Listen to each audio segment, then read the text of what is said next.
Yeah, another 100 or so metres to go, I'll have a good rest. There's no way you can get bored with volcanoes.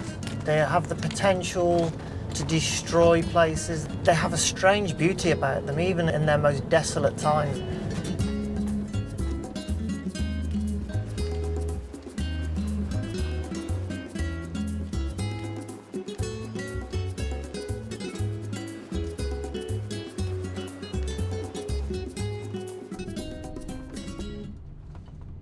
I'm Salina and I'm researching geology at the University of Bristol.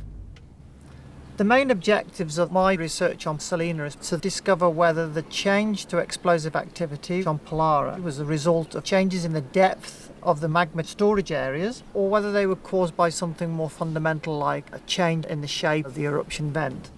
Salina is the largest of the Aeolian Islands. They all lie north of Sicily and they are all volcanic in origin.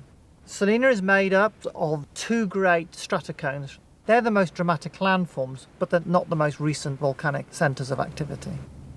From the earliest eruptions to the last eruption, there was a decline in the amount of subduction signature. But recently, the upper Pollara has returned to more fluid-based, subduction-related geochemical signatures, following the same pattern as Stromboli. And that gives even more evidence for Salina still being a live volcano. So I'm looking for small dark samples that hopefully contain large crystals that I can analyse and that also include trapped melt inclusion. The reason why we get so excited about melt inclusions is it doesn't just trap the mineral content, but it traps the gases too. And we can use the CO2 and the H2O, water, levels to determine the pressure or the depth at which these magmas were sitting when they formed. The Pollara eruptions were fairly significant in terms of the history of the island. The first part was a lava flow, the second two eruptions were both explosive and would be intensely dangerous to the local population if they were to be repeated. However, the eruptions we're studying are the most recent and they're centred around this depression in the northwest of the island called the Pollara Depression. Today I'm hoping to find a few more of these mafic samples, and that will make a good start to today's journey. Okay, so we're at the Punta di Perciato, and today Sandy is going to get me some samples by kayak. Sandy's going to use her kayak to go around and get some samples from the Punta di Perciato lava flow, which forms an arch just around the corner from here. There have been samples taken of the outcrop, but in different places inland. Nobody's actually sampled the arch, as far as I'm aware. So this arch was laid down in the first part of the eruptions of the Pollara. It was a lava flow. It oozed out from a crater into the sea, and the arch has been created by various bits falling away. If we can get some good samples of this, because it cools faster, it may have some melt inclusions in it. Oh, these are very promising. So we've got some plagioclase in there, and we've got some nice dark, probably amphiboles. Excellent stuff. Let's bag and tag at the top. All right, okay, cracking. I'm hoping that she's going to get some good samples from the top of the lava flow. She's been lowered down and rescued, hopefully, a bit of clinker samples.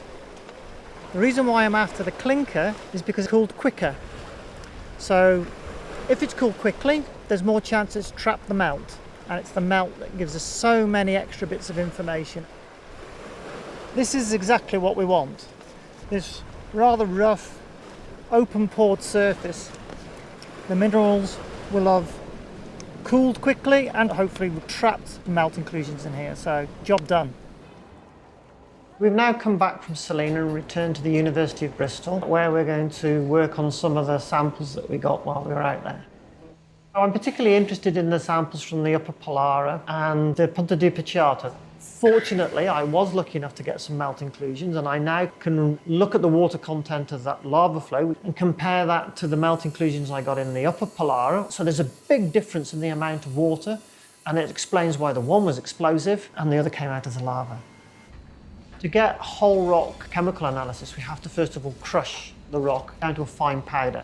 Or we can actually look at in sections do that, we have to cut the rock into a little block and do a thin section analysis. The thin section can be used to analyse petrology of the samples. So I can look at what minerals are present and decide how many clinopyroxenes there are. And this gives me something about the magma and what conditions the magma was at when it formed. Stromboli is an active volcano, whereas Salina is currently dormant. But the main reason for going is that Stromboli actually has a lot in common. It's part of the same island chain. I'm trying to constrain the whole sequence from the lava flow to the final explosive stages to understand why it began so benignly and later evolved into this more dangerous and violent series of eruptions. Stromboli is a stratovolcano. It's about 920 metres tall. So we've just climbed 700 metres from the town of Stromboli. Behind me now we're having a little bit of an eruption. I'm kind of tempted to turn around and watch it, but they are quite regular. Oh, that's lovely. So we can see some cinders and some ash being thrown up. The ash is of course very light and rises. And the cinders are the red things you can see. Very, very exciting. Gets every volcanologist happy when they see the red stuff. Stromboli has 3 active craters. The furthest and the nearest both exhibit this regular puffing and choking of Strombolian activity that we've just witnessed, whereas the centre crater tends to effervesce almost constantly and you get this effusion of gas all through the day. I think any volcanologist who claims that they're not excited by sitting on the top of an active volcano are actually being rather a bit of an old fart. I think you can't resist it really, it's magical.